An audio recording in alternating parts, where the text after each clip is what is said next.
Back for our next round of hard SAT math by somebody who got a perfect math score on the SAT. This question, if 10 is equal to a to the c minus d and 220 is equal to a to the 2c minus d, then which of the following is equal to d?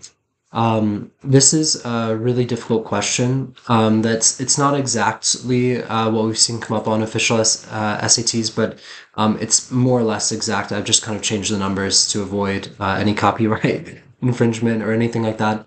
One of the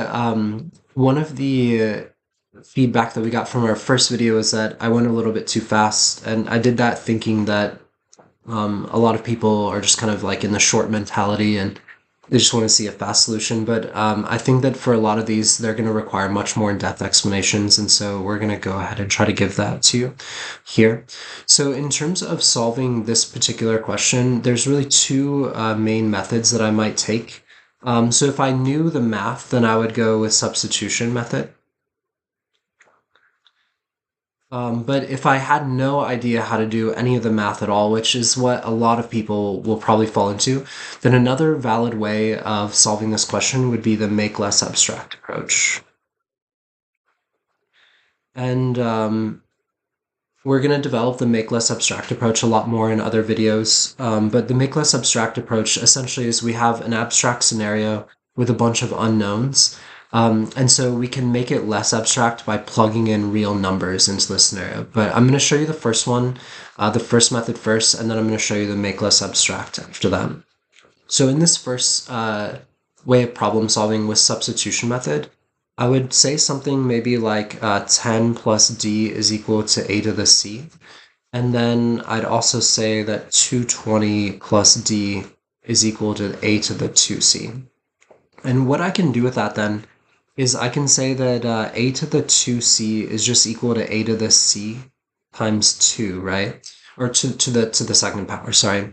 And so with that, then this allows me to substitute in, because I could say something like 220 plus d is equal to 10 plus d squared then. And what I could do with this from here is I could just go ahead and plug this into Desmos and let Desmos solve it for me. So what that might look like is this. So 220 plus x is equal to, let's see, 10 plus x squared. And once I do this, I get 5 and negative 24 as valid values for x. And you'll notice that I didn't plug in d, and I didn't plug in d because if I plug in d to this, it doesn't really solve it. Desmos doesn't understand what to do with d. It's only programmed to know what to do with x. And so now I can see that it solved the x value for me, so it's going to be 5 or negative 24. And so if I come back to our answer choices, then I know now that 5 is the correct answer, right?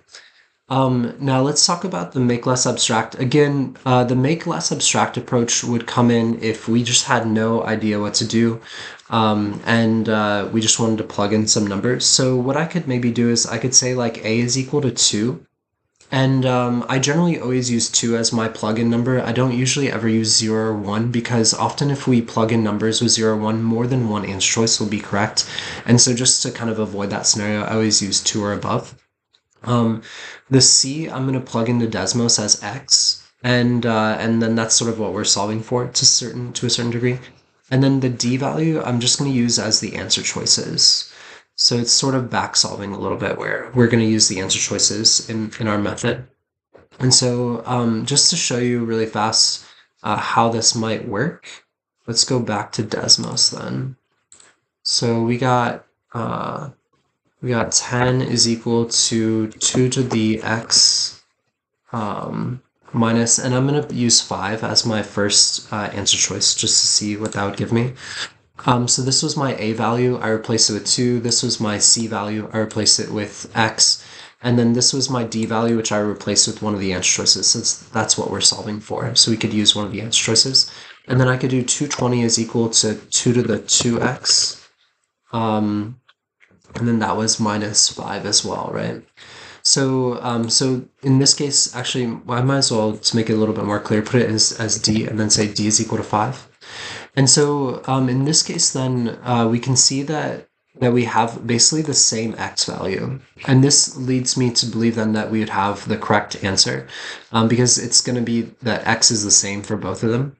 But if I tried out the other answer choices, 12, 23, and 80, then we wouldn't get the same line anymore. So if I get 12 here, then I get two separate x values, which indicates to me that these are no longer the same.